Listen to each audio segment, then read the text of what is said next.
ఉంటాయో వెలుగు కూడా అలానే ఉంటుంది. ఇటువంటి పరిస్థితుల్లో పూర్తి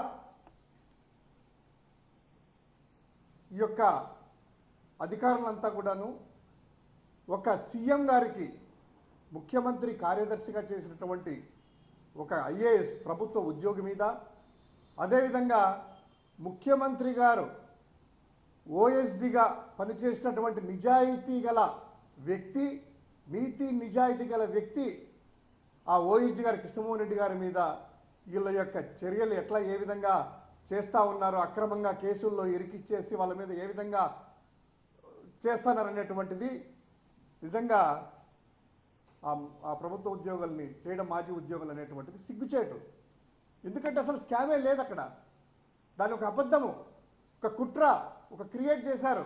అందులో వీళ్ళందరినీ కూడా భాగస్వాములుగా చేసేసి అందరినీ కూడాను పార్టీలో ఉన్నటువంటి ముఖ్య నాయకుల్ని, ముఖ్యమంత్రి జగన్మోహన్ రెడ్డి గారి చుట్టూ ఉన్నటువంటి వాళ్ళని కూడా ఏ విధంగా చెల్లా చెదురు చేద్దాం అనేటువంటి ఒక కక్ష సాధింపుతో చేస్తున్నటువంటి ఈ యొక్క పన్నాగం.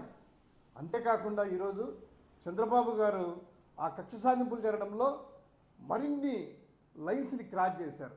అదేంటంటే ఈరోజు భారతదేశంలోనే తెలుగు పత్రికా ప్రపంచంలో తన స్థానాన్నంటూ ఏర్పాటు చేసుకొని ప్రజల మన్ననలు పొందుతున్నటువంటి సాక్షి పత్రిక యొక్క ఎడిటర్ని ఈరోజు పోలీసులని చంద్రబాబు వాళ్ళ మీద ఉపయోగించడం, సాక్షి పత్రిక మీద ఆ ఎడిటర్ మీద ఉపయోగించడం అనేటువంటిది ఎంతగా చంద్రబాబు కక్ష సాధింపు చర్యలు తీస్తున్నాడో అర్థమవుతుంది.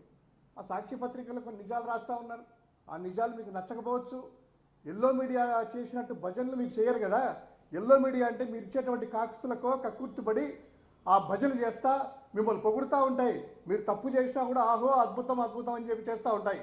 కానీ ఈరోజు ఆ సాక్షి పత్రిక మీరు చేసేటువంటి ఏదైనా ఉన్నదిగా ప్రతి ఒక్కటి కూడాను మీరు ఇచ్చిన హామీలను ఎందుకు అమలు చేయలేదు, మీరు ఏమి చెప్పారు, ఏం చేస్తున్నారు అనేటువంటిది క్లియర్ కట్గా ఎక్స్పోజ్ చేస్తూ ఉంటే దాన్ని మీరు తట్టుకోలేక ఆ జర్నలిస్టుల మీద, అదేవిధంగా ఈ యొక్క ఎడిటర్ మీద, సాక్షి పత్రిక యొక్క ఎడిటర్ మీద మీరు చేస్తున్నటువంటి ఈ యొక్క కుట్రలు, ఈ యొక్క కక్ష సాధింపుల్ని పూర్తిగా పత్రికా రంగమే కాకుండా మీడియా రంగం అందరూ కూడాను ఖండిస్తూ ఉంది. ఈ గతంలో కూడా మీరు చేశారు. సాక్షి పత్రికను చాలా ఇబ్బందులు పెట్టారు. గత ప్రభుత్వం మీ యొక్క ప్రభుత్వ హయాంలో దాన్ని ఏదో చేయాలనుకున్నారు. కానీ ప్రజల మన్ననలు ఉన్నంత వరకు, ప్రజల యొక్క ఆదరణ చూరగొన్నంత వరకు మీరు టచ్ కూడా చేయలేరు. గతంలో ఒకసారి ఈ విధంగా చేయాలనుకొని విఫలయత్నం చేసినా కూడాను ఆ ప్రయత్నాలన్నీ విఫలమైపోయాయి.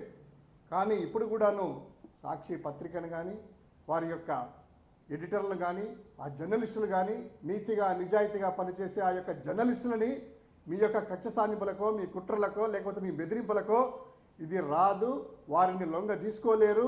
ఇంకా రెట్టించిన ఉత్సాహంతో ప్రజలకు అండగా ఉంటుంది ఈ సాక్షి పత్రిక. సాక్షులు పనిచేసేటువంటి ఈ తెలుగు జర్నలిస్టులు ఇంకా సెర్చ్ చేసేసి ప్రజలకు ఉపయోగకరమైనటువంటిది ప్రభుత్వ రంగం ఏదైతే మీరు చేస్తున్నటువంటి దుర్వినియోగాన్ని, దురాక్రమణలను, అవినీతిని ఎండగడుతూనే ఉంటుంది. అది సాక్షి యొక్క క్రెడిబిలిటీ.